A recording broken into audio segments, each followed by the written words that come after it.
ați venit, dragilor din Zodia Taur, oriunde v-ați afla în această lume. Iată-ne din nou împreună la o nouă lectură generală, de data aceasta pentru luna mai a acestui an 2026, așa că, dragilor toți cei care aveți nu doar soarele, ci și luna, Venus sau poate ascendentul în Zodia Taur, această lectură este de asemenea și pentru voi.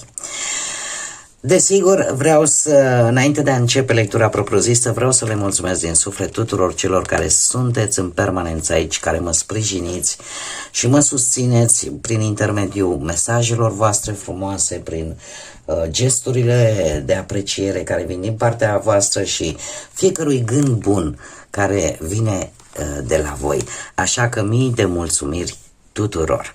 Cei care sunteți pentru prima dată aici pe canal, vă urez bun venit și dacă la finalul acestei lecturi simțiți că ați rezonat sau pur și simplu v-a plăcut felul în care eu interpretez cărțile, nu ezitați, dragilor, abonați-vă. În felul acesta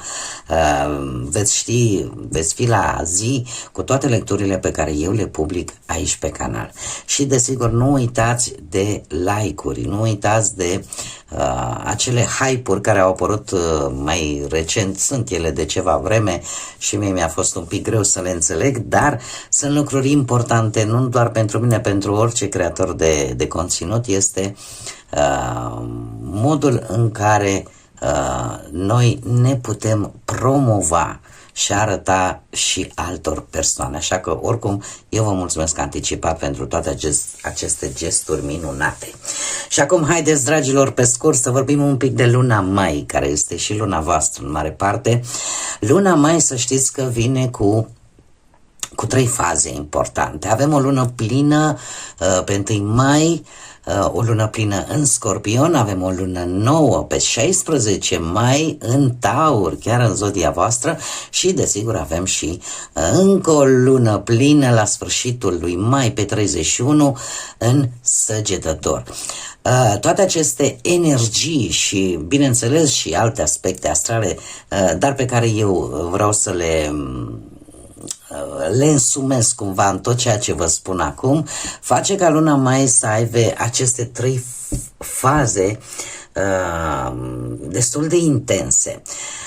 De ce? Pentru că e un fenomen destul de rar întâlnit ca într-o lună calendaristică să avem 2 luni pline.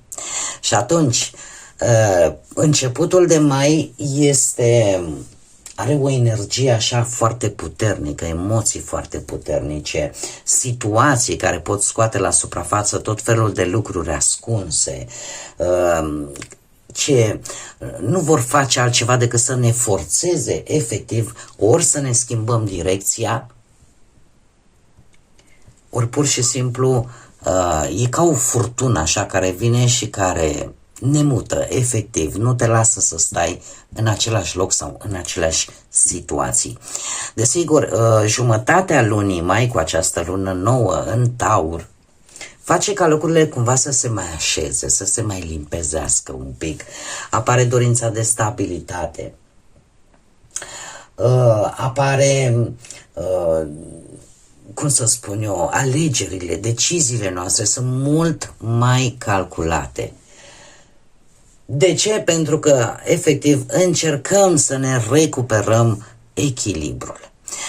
Ca mai apoi, finalul de mai să vină cu claritate și cu faptul că vom înțelege mult mai bine cum stau lucrurile și vom înțelege de ce s-au întâmplat anumite situații, iar asta nu va face decât să vedem mult mai bine încotro ne îndreptăm. Da? Și apare acea senzație că în sfârșit, după această furtună atât de dură, în sfârșit putem să vedem și o luminiță la capătul tunelului. În ceea ce privește zodia voastră, dragilor, în mod particular pentru voi, să știți că luna mai este o lună de începuturi. De decizii importante la nivel personal. Aș spune că atât pe partea muncii cât și pe partea bănuților chiar aveți posibilități de a crește, da? Cel puțin din punct de vedere astrologic. Tot ce vă spun acum ține strict de partea asta astrologică, dar cu o mică condiție, să nu vă lăsați și să existe o acțiune constantă, un efort constant, adică dacă începeți ceva să-l duceți la bun sfârșit, indiferent că vorbim de muncă sau de bănuți. În ceea ce privește relațiile sentimentale, cei care vă aflați într-un cuplu, se pare că relația în general este stabilă și chiar dacă poate uneori apare această nevoie de a clarifica anumite aspecte în cuplul vostru, în relația voastră.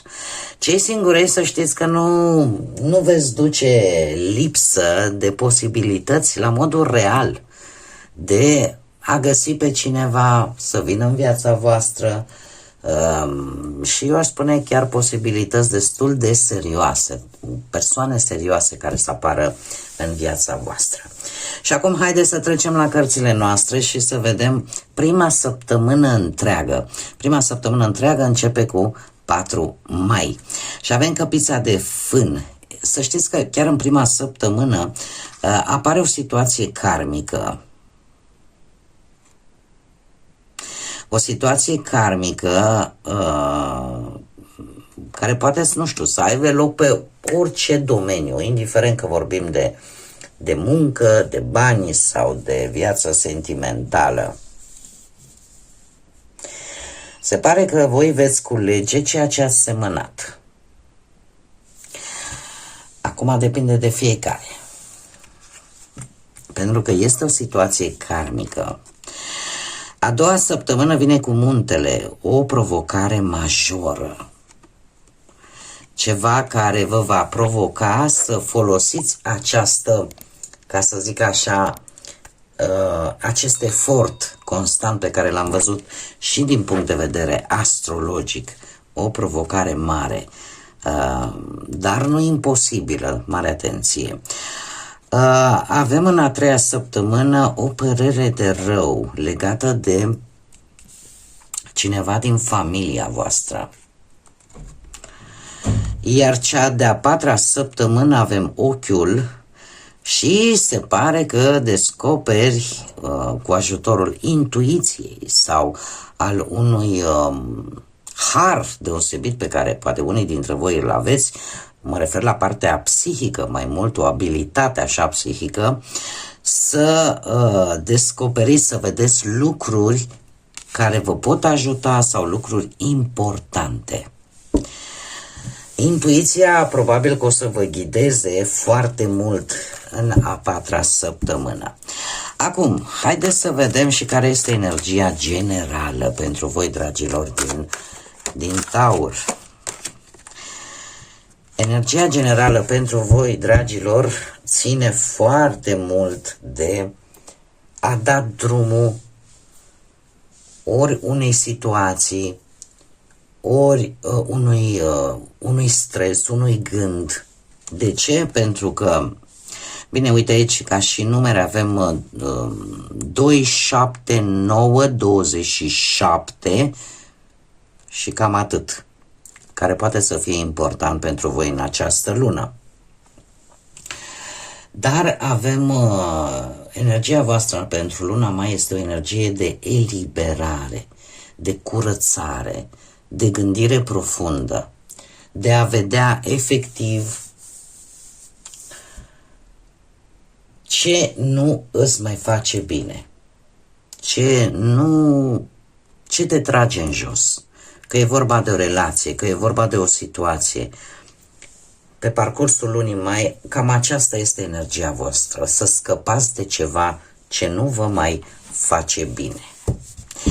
Haideți să vedem acum și ce ne spune tarotul. Ce vine pentru dragii mei din Taur în luna mai, atât pe plan profesional, financiar sau sentimental. Să vedem.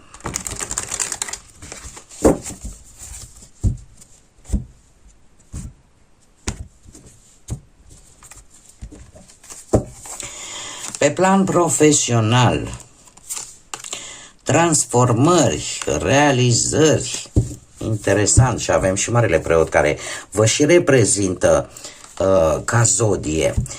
Dragii mei, avem zodia Scorpion și zodia voastră. Poate sau nu să aibă legătură cu munca, dar ce pot eu să vă spun, dat fiind și faptul că avem un nou de monede aici, nu? Care îmi vorbește despre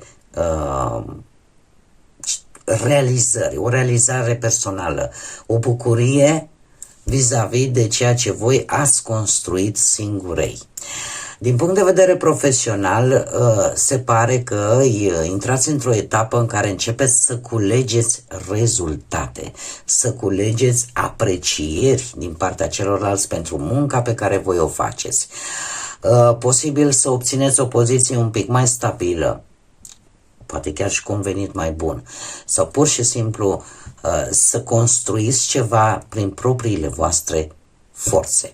Este adevărat, apare această tendință, probabil de-a lungul lui mai, tendința de a lucra singurei, de a evita anumite colaborări, da? Pentru că e totuși ceva aici la care voi, este important pentru voi la nivel personal. Cum vine această șansă? Păi o aduce transformarea. De ce? Prin încheierea unui capitol profesional, că pleci dintr-un loc de muncă, că închizi un proiect, că se schimbă ceva major, o schimbare majoră de direcție, așa cum am mai spus și din punct de vedere astrologic, se anunță aceste lucruri încă de la începutul acestei luni. Ceva se schimbă, dar care pe tine efectiv te ajută această schimbare și puteți începe, nu știu, activități complet diferite față de ce ați făcut până acum, sau poate pur și simplu ceea ce se întâmplă, pentru că e o transformare, e o schimbare majoră, nu este orice fel de schimbare la locul de muncă. Schimbați modul în care colaborați cu oamenii, cu asociații, cu șefii, cu colegii și lucrul ăsta cumva vă ajută. Marele Preot în această situație îmi spune că veți fi foarte conștiincioși, veți încerca să urmați acele proceduri, acele reguli stabilite la locul de muncă, da? Pentru ca, cum să spun eu, lucrurile să meargă cât mai bine. Unii dintre voi chiar pot obține acel rol de ghidare pentru ceilalți prin, nu știu, că reușiți să concluzionați o diplomă de profesor, de maestru, de orice, în care voi la rândul vostru pentru că e totuși o realizare la nivel profesional, dar personal. Și atunci putem vorbi de un post în care voi trebuie să învățați pe ceilalți. Așa că poate chiar și un post de conducere în care voi să delegați responsabilitățile vis-a-vis de alții, tocmai de aici și această tendință de a respecta politicile firmei sau de a respecta regulile.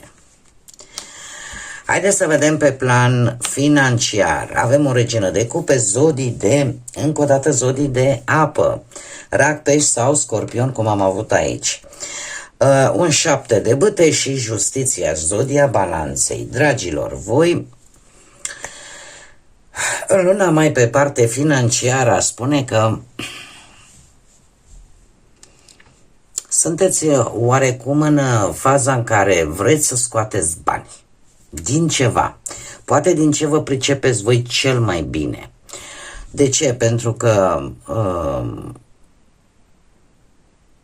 orică vreți să vă protejați ceva care are legătură cu justiția, nu știu, ar putea fi un contract sau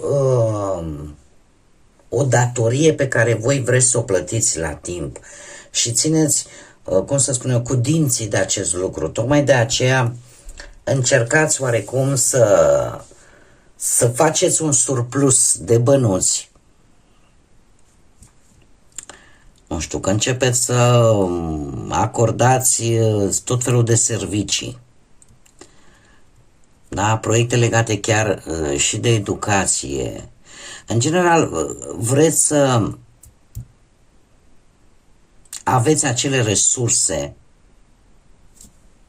care să vă ajute să rezolvați poate aceste datorii și să vă mențină pe linia de plutire cu acești 7 de bâte. Justiția aici a spune că gestionarea banilor este una destul de responsabilă și veți reuși cumva, cum am mai spus, ori să vă achitați o anumită datorie la timp, ori să respectați un anumit contract, ori să analizați mult mai atent cheltuielile și banii care intră, care ies.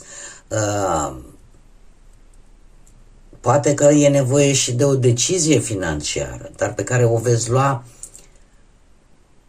dintr-o perspectivă logică și nu impulsivă, iar asta vă poate ajuta. Asta chiar vă poate ajuta. Acum, poate să existe și un personaj, o energie dintr-o zodie de apă, Rape sau Scorpion, care să vă dea acel sprijin, fie el chiar și emoțional sau chiar practic, vis-a-vis de o anumită situație pentru a vă menține pe linia de plutire, pentru a vă menține într-o poziție totuși de putere vis-a-vis de situații, anumite situații financiare. Cei care sunteți într-un cuplu, într-o relație, viața sentimentală pentru voi va trece așa, Nu știu dacă aveți vreun eveniment la care trebuie să mergeți cu mașina,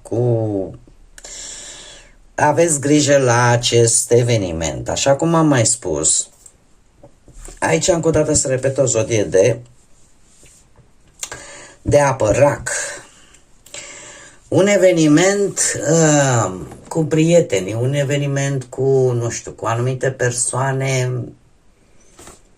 la care voi participați. Poate să fie și o petrecere aniversară, poate să fie pur și simplu un moment vesel, să spunem așa. Care este treaba? Că posibil să apară anumite probleme în relația voastră la care voi va trebui să găsiți o soluție. Apare această hotărâre, apare această implicare din partea voastră în așa fel încât relația să fie menținută pe linia de plutire, dar cer scuze, totuși ceva se întâmplă. Avem turnul care îmi vorbește despre pur și simplu o ceartă sau o revelație importantă sau pur și simplu relația să treacă printr-o anumită criză care să vă oblige atât pe voi cât și pe partenerul vostru să vă schimbați modul în care voi funcționați unul cu celălalt. Pentru că arcanul major, Carul, să știți că este un arcan care nu doar arată voință și determinare, dar aveți grijă cu controlul, mai ales cei care poate aveți și vreun ascendent în Rac. Există această tendință de a controla totul, de a ști ce se întâmplă, cum se întâmplă, care până într-un punct e perfect normal, doar când se depășește probabil o anumită limită, atunci devine supărător. Că sunteți voi, că e perechea voastră, aici voi rămâne să adaptați. Cert este că prea mult control sau prea multă dominare în relație face ca aceste discuții, aceste tensiuni să apară în viața voastră. Tocmai de aceea am văzut bine și din punct de vedere astrologic, relațiile în general sunt stabile, dar pot apărea și reglarea, clarificarea unor anumite nuanțe în relația voastră. Acum nu trebuie să vă speriați foarte tare. Am văzut și bine și la alți creatori de conținut de acest gen că se exagerează foarte mult cu acest turn. Turnul este ca o... Vine cineva și te zguduie un pic așa. Zice, ei, aici lasă-o mai moale, aici trebuie ajustat, aici trebuie schimbat ceva. Dar nu trebuie să ne ducem strict în extrem. Da? E clar că cineva aici e un pic mai agitat. Rămâne de văzut care dintre voi este mai agitat, care încearcă să domine mai mult. Pentru că în toate lucrurile este necesar un echilibru. Acum, pentru cei care sunteți singurei, avem un 2 de bâte, o regină de spade, zodii de aer, Gemeni, Balanță sau Vărsător și un 7 de spade. Voi, dragii mei, a spune că vă gândiți destul de mult cam ce fel de relație vă doriți și cam cum să o abordați. Chiar puteți avea întâlniri cu intenții clare și chiar să vi se ofere șansa să alegeți acea persoană pe care voi o considerați potrivită. Probabil că și luna mai este o lună în care voi ar trebui să priviți viitoarele relații mult mai clar, da? Și să vă pregătiți un pic pentru ceva mai durabil. E posibil ca unii dintre voi să aveți și legătură cu zodii de aer, Gemeni, Balanță, Vărsător, poate pe ascendent, lună sau Venus, dar fiindcă vorbim de viața sentimentală, lucru care îmi spune că există, cum am mai spus, un discernământ în alegerea partenerilor. Voi știți ce căutați într-o relație, sunteți atenți la anumite semnale, la anumite intenții și, important, vă folosiți intuiția. Asta pentru că nu vreți să mai fiți răniți, nu mai vreți să evitați greșelile, nu vreți să le mai repetați.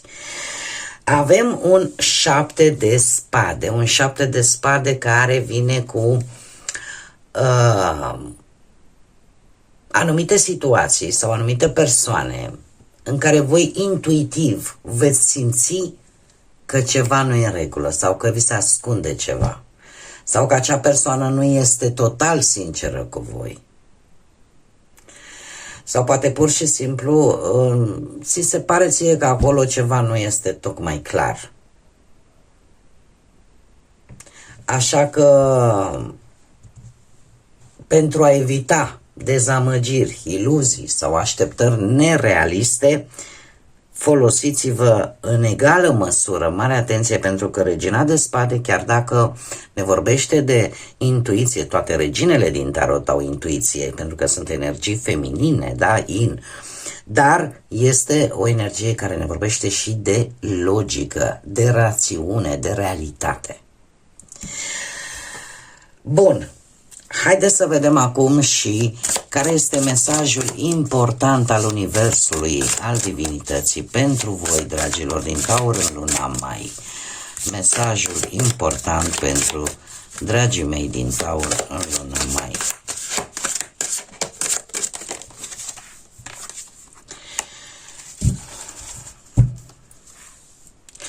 Uite ce interesant, spune așa că în relații cel mai important lucru la care ar trebui să te uiți este consistența. De fiecare dată când tu ierți pe cineva care nu a fost constant cu tine, de fapt îi oferi permisiunea să te rănească din nou.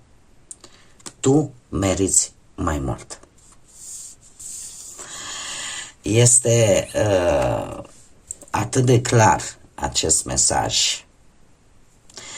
Și, de fapt, vă îndeamnă să vă uitați la acele persoane în primă fază, nu neapărat, putem vorbi de relații nu doar sentimentale, sociale, de familie, de ce vreți voi, la acele persoane care au fost prezente în permanență lângă voi, vis-a-vis, în contrast cu acele persoane care nu sunt acolo când aveți nevoie de ele și voi totuși le iertați de fiecare dată, dar, așa cum bine spune foarte înțelept acest mesaj, de fiecare dată, de câte ori ierți o persoană care nu are această constanță lângă tine, de fapt, nu face altceva decât să-i permiți să te rănească din nou și din nou. Așa că meritați mai mult de atât. Bun, dragii mei, cam atât am avut pentru voi. Vreau să le spun la mulți ani, să fie sănătoși, să aibă parte de tot ceea ce voi vă doriți să aveți parte. Să aveți o lună minunată și să fiți înconjurați de acele persoane care într-adevăr merită energia voastră și timpul vostru și sentimentele voastre. Eu vă mulțumesc tare mult că ați fost alături de mine și până la următoarea noastră revedere, nu uitați, suflete frumoase, să zburați înalt, să gândiți înalt și să lăsați ca pacea, credința, lumina și iubirea să vă însoțească la fiecare pas.